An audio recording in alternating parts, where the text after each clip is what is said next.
So, Philadelphia 76ers season preview. Last year they finished with a 49-23 record, and they are the 1 seed in the East.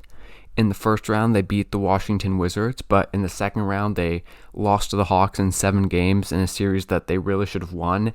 And of course, the big story from that series was Ben Simmons playing terribly, which led to Simmons requesting a trade and a whole situation. And the situation is now that he's not reporting to training camp and he doesn't want to play for the Sixers. So obviously, that's the big story surrounding the Sixers heading into the next season, and it makes this video difficult to make because I don't know if Simmons is going to be on the Sixers. I suspect not, but I don't know what he's going to be traded for. So just keep that in mind as you watch this video. So this offseason, so far, the Sixers have drafted Jaden Springer in the draft. They also added Andre Drummond in free agency, and they lost Dwight Howard and George Hill. So pretty tame offseason so far. I think it'll just depend on the whole Simmons situation, which is something I'll be saying a lot during this video. So if I look at projected starting lineup right now, the point guard is still Ben Simmons. Last year he averaged 14 points, 7 assists, and 7 rebounds, and was on the first team all defense. I think, Simmons is still obviously a very valuable player between defensively, where at the point guard position, he can guard guards, he can guard wings, and at his length, he gives players a ton of problems.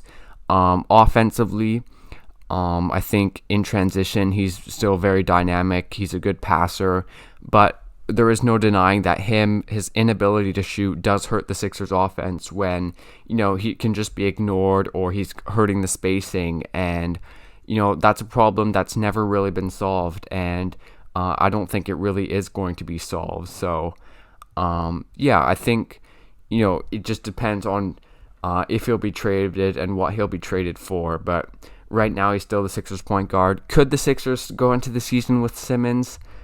I sort of think so, but I think it'd be a little bit weird, and I think it's a really tough situation because Daryl Morey and the Sixers aren't going to trade Simmons for something that's below his value. But right now, Simmons' value just isn't very high, so he almost needs to play a bit for the Sixers to get his value back up. But is he really going to help his value playing in this Philadelphia situation where he's clearly unhappy and he clearly doesn't want to play? So yeah, it's a tough situation. At shooting guard, Seth Curry. Last year, he averaged 12.5 points a game on 45% shooting from 3. He's a really good shooter. That Josh Richardson, Seth Curry trade is looking great for the Sixers. Just having a guy on the perimeter who can shoot catch and shoot situations, but can also shoot a little bit off the dribble and come off screens. Him and Embiid have some nice handoff plays. I like Seth Curry. I think he fits well with this team, and you're always going to need shooting around a player like Embiid, and Curry certainly fills that requirement. Danny Green. Last year, he averaged 9.5 points and 1.3 steals a game while shooting 41% from 3.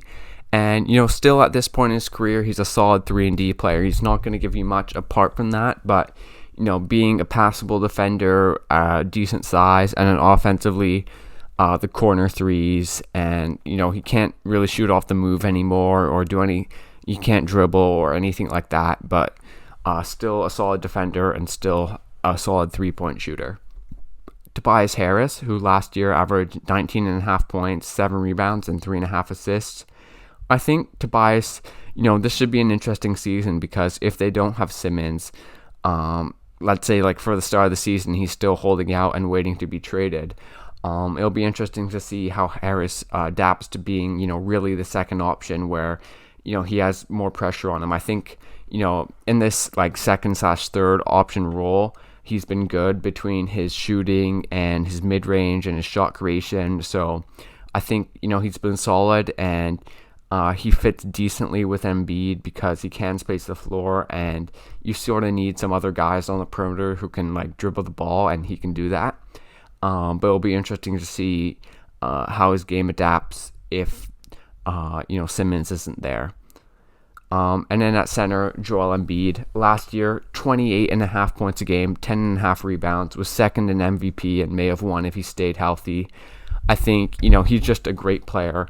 Defensively, being able to protect the rim, his size, and then offensively, the post-ups, the fact that last year his jumper took a massive leap, and, when he's facing up and you have to respect the jumper, he can blow by you, he can outmuscle you, or he can, shoot. And I think that poses a very dynamic offensive player. Some of his weaknesses, the assist to turnover ratio, we'll see if that improves. If Simmons isn't there, more spacing could help that, but could also be a bit of a problem if there's not many playmakers on the roster and he has to do a lot of the playmaking. And then obviously the health is still a concern. He has been injury prone throughout his career, so we'll see if he can be healthy, because if they don't have Simmons, they're going to need him in the regular season. I mean, they're going to need him in the regular season regardless, but he becomes even more important, and it becomes even tougher if he misses an extended period of time. Off the bench, Shake Milton averaged 13 points and 3 assists a game last year. He gives them some shot creation. I think he's a good sixth man off the bench. I think the Sixers have a few guys on the bench who can do a little bit off the dribble, and it gives them some nice lineup versatility if you want more ball handling. Obviously, I think, Shake could play a lot more minutes if Simmons isn't there at point guard. Tyrese Maxey averaged 8 points, 2 rebounds, and 2 assists a game last year. He clearly has a lot of confidence, being a two-way guy who plays hard, and the Sixers fans are very excited about his potential because he is a big shot taker and a big shot maker. So we'll see. He definitely has the potential to break out this season if he's the starting point guard and he has a bigger role. And we'll just have to see what happens. I think this is an opportunity for him. Furkan Korkmaz averaged 9 points a game last year while shooting 38% from 3. Another shooter, obviously. Shooting very important for the Sixers, and he can provide that. He also has I feel like he's hit quite a few clutch shots. I remember one against the Blazers. So for what's that's worth. And then Andre Drummond, last year he averaged 12 points and 10 rebounds a game with the Lakers. I think at this point, he's obviously signed to be the backup. So at this point, I think he's a solid to above average backup center if he buys into his role, because he's obviously a very good rebounder and, has been an all-star. And I think he still does have some center attributes. He can set screens, and he's a really good rebounder, but you just hope he's not taking any shots or isn't doing anything that's outside of his skill range. So if he buys into his role, he's a good backup. So overall, I think I've mentioned it before, the Simmons trade, what they get back is going to change the outlook massively. I think if they do trade Simmons, one of the big questions is if they can sustain their defense, because, Curry, Tobias Harris aren't great defenders, so it could be a lot on Embiid, which you might not want. There's also the potential of, Tyrese Maxey or, Tobias Harris really taking a step and taking the leap to step up if Simmons isn't there. And then obviously Embiid's health, this team, relies a lot on him, and he's one of the best players in the league. So if he goes down, that's really going to hurt them. Overall, the prediction, again, it's tough with the Simmons situation, but I'm going to say 4 to 5 seed just because I don't think their depth is great off the bench. I also think, it's going to be hard with the Simmons situation because, it's obviously going to dominate the news and the headlines, and, it's tough when your franchise point guard doesn't want to play and could be traded. So, I think 4 to 5 seed is fair. I think it's also fair to reevaluate this team if they do make a Simmons trade and after that trade. So we'll have to see what happens. Thanks for watching this video, guys. Leave a like, subscribe to this channel for more NBA content, and I'll see you guys next time.